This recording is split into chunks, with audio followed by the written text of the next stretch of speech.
E aí, tá pronto para a sessão de análise de hoje? Eu sou o Saulo, seu psicanalista aqui no YouTube, e na descrição você conhece mais sobre o meu trabalho e também o meu e-book sobre escrita terapêutica. E hoje eu quero falar contigo sobre um tema que muita gente vive de forma silenciosa, que é a ansiedade sexual.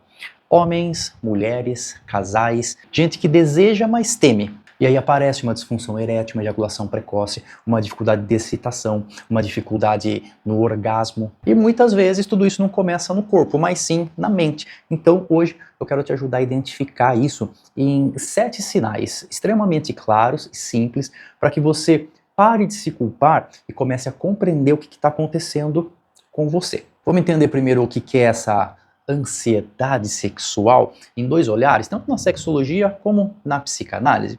Na sexologia, a ansiedade sexual aparece quando o sexo deixa de ser um espaço de prazer e passa a ser um grande teste.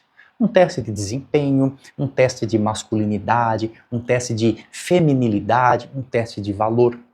Já na psicanálise, nós vamos olhar numa perspectiva de que o desejo deixa de ser espontâneo e passa a ser vigiado pelo nosso superego, aquela voz interna que cobra, julga e nos ameaça o tempo todo. Sabendo disso, para mapear as coisas aqui para você, vamos entender quais são esses sinais da ansiedade sexual. E o primeiro deles é o medo antecipado do sexo. Só de você imaginar a relação, você já fica tenso. Você ainda nem está no encontro, não chegou ali naquele momento. E o corpo já reage como se algo perigoso fosse realmente acontecer. Os pensamentos ficam acelerados, existe uma tensão muscular, uma taquicardia, uma falta de lubrificação e uma falta de ereção. O prazer ainda nem começou, só que o medo já tomou conta de você. Vamos para um segundo sinal, que é o foco excessivo no desempenho. Aqui o sexo vira um grande palco. O homem acaba pensando de forma automática: será que eu vou conseguir manter uma ereção? Se eu gozar rápido demais, o que vai acontecer? O que a pessoa vai pensar de mim? E a mulher pensa: será que eu vou me excitar? Será que ele vai perceber que eu não senti absolutamente nada? Quando você está se observando demais, você não está sentindo. E é nessa hora que o seu corpo responde com o controle, com o bloqueio. Tá fazendo sentido? Terceiro sinal, ciclo de frustração e evitação. Algo não funciona bem, vem a frustração, vem a vergonha, vem o medo de repetir aquela situação. Então você começa a evitar o sexo. Na psicanálise a gente vai chamar isso de um ciclo traumático, que é o medo de reviver a dor que faz com que você se afaste do que muitas vezes poderia com segurança ser prazeroso. Tem acontecido isso por aí? Deixa aqui nos comentários e vamos para o quarto sinal, que é uma autoestima sexual totalmente abalada. A pessoa, quando começa a se definir pelo sintoma, sabe? Eu sou broxa, eu sou frígida, tem algo errado comigo, eu não sou desejável. O problema deixa de ser o desempenho e vira uma identidade. Isso machuca profundamente o vínculo com você mesmo e com o outro. Quinto sinal de ansiedade sexual, o corpo não acompanha o seu desejo. Você até quer, mas o corpo não responde. Isso acontece porque a sua ansiedade, ela ativa um sistema de defesa e não de prazer.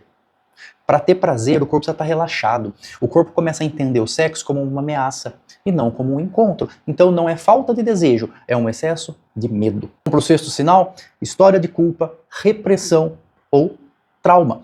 Muitas pessoas com o que a gente chama de ansiedade sexual acabaram crescendo em ambientes onde o sexo era um grande tabu.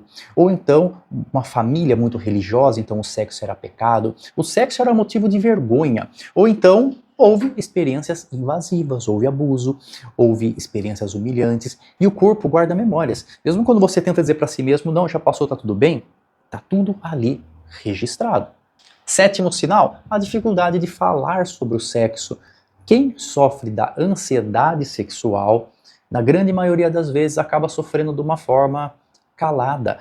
Não fala com o parceiro, não fala com amigos, não busca ajuda profissional. E o silêncio mantém o sintoma vivo e cada vez mais forte.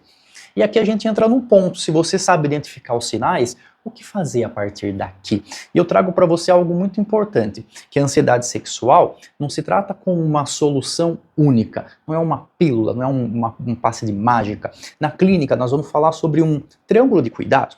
A primeira parte desse triângulo aqui é a terapia, que está aqui no topo desse triângulo, imagina um triângulo, que vai ser a psicanálise, a psicoterapia, para entender a origem desse medo, trabalhar culpa, vergonha, trauma, expectativas irreais, essa necessidade de desempenho. Depois nós vamos ter aqui na base desse triângulo a avaliação médica. É importante entender toda a parte hormonal, a parte funcional do seu corpo, se há realmente algo físico que precise ser tratado.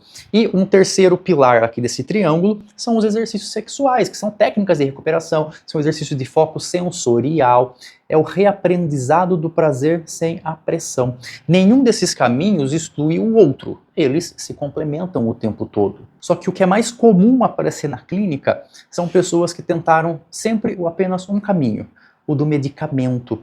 Vai até o médico, pega um antidepressivo, começa a tomar esse antidepressivo, mas a parte psíquica está tão fragilizada que logo o medicamento não faz mais efeito. Então, se você se identificou com esses sinais, eu quero te dizer uma coisa que é extremamente importante e relevante para esse vídeo. A ansiedade sexual não é sobre fracasso, ele é um pedido gigantesco de cuidado. Cuidar da sua sexualidade é cuidar da sua saúde mental, é cuidar de vínculos, é cuidar da sua autoestima. Então, se você quiser continuar se aprofundando nesse tema, se inscreva aqui no canal para você se entender cada vez mais, se conhecer cada vez mais. E lembre-se que procurar ajuda profissional é um ato de coragem. A gente se vê no próximo vídeo. Cuide da sua mente e cuide da sua sexualidade também.